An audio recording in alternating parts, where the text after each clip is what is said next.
Alright, so welcome back, guys.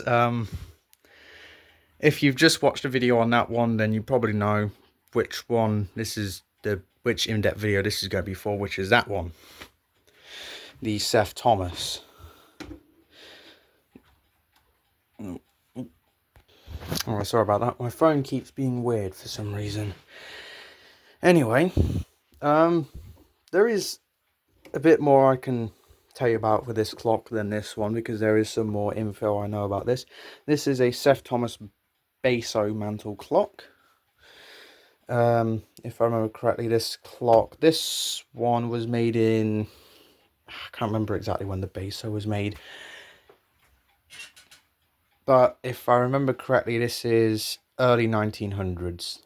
If I remember correctly, I could be wrong on that. Yeah, not the best on Seth Thomas clocks in general, but you know, I'm not terrible at it. I'm not like, just guessing with like German clocks, because I'm useless at identifying those. Anyway, there's the strike on here.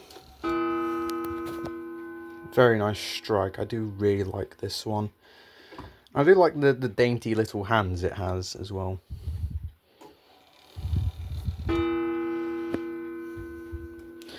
Also, actually, another funny thing about all these clocks that I've got is every single one of them is count wheel striking.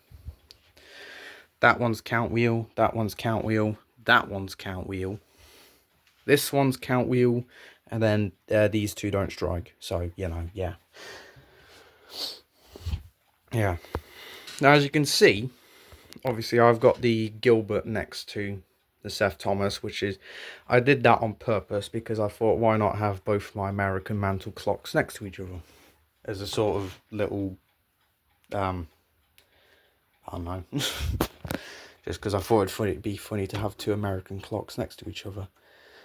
Yeah, this one's very nice. The only issue with it is I don't have the actual Seth Thomas key with the double-ended bit to fit this bit, the adjuster. And because this is a Seth Thomas clock, it doesn't have an actual regular adjustment nut on a pendulum, which means it runs fast because I cannot adjust it. So that's an issue, but I'm going to get around that by hopefully trying to find a Seth Thomas key on eBay with the correct size double-ended bit that hopefully fits. But in the meantime, I'll just use the universal key that I showed in the last video. Yeah. I will say, this Seth Thomas does have a very nice case on it. It does look very, very beautiful. And again, as well, I do like the overall presence of it. It's not big, which is another good thing as well.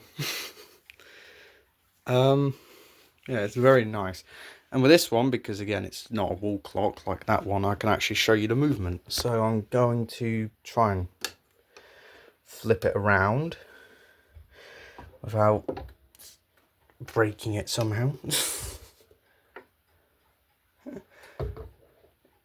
There we go. Nice and gentle.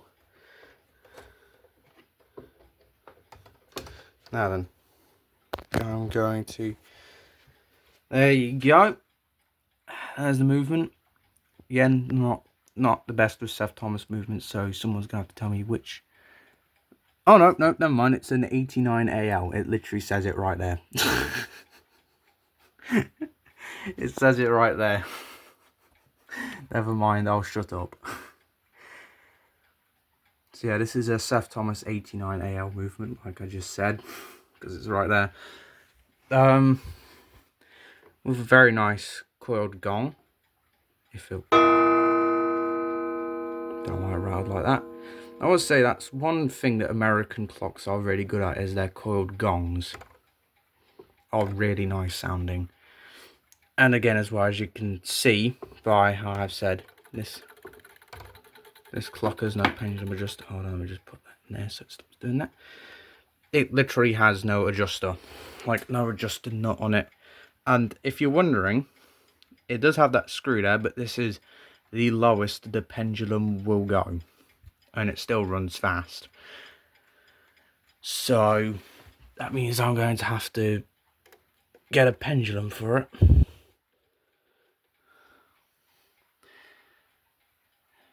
Yeah, very clean movement as well. I like that. I like the cleanness of it. I also actually do like how you can actually see the springs and most of the workings. Very nice. Also, the other thing I do like about this clock is it's got a very simple just door that you can just close like that. You don't have to turn it or anything. You can just, it simply just closes itself on this sort of peg here. Simple, but very nice. I have to open that again anyway, actually, to turn this back around. I can't open it again. There we go. Right, I'm just going to pause the video actually while I turn this around. There we go. It's turned back around. So yeah, and apart from what I've already told you, there's not really much else to say about this clock.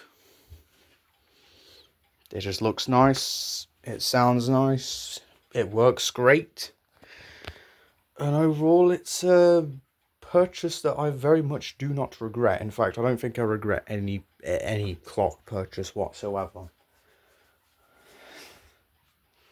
I don't think I've ever, yeah, no, I don't think I've ever regretted a clock purchase. Actually, when I first bought that one, I did, but I slowly grew to like its sort of weirdness, the fact that it doesn't work properly all the time. It makes it unique in a way, actually, now that I think about it. And I do feel quite bad that I said when I first got it and I first found out it was broken. Well, not broken, but didn't work properly, that I was just going to sell it. Now I'm glad I didn't, honestly, because I've grown to really like that one. So yeah. But apart from that, yeah, I can't really say anything about it. It's nice, looks nice, yada yada yada, all the things I've already said. So I guess I'll just end the video here and I'll get to work on the one for this one. And then this one I'll do at a later point, either tomorrow or some point next week, I imagine.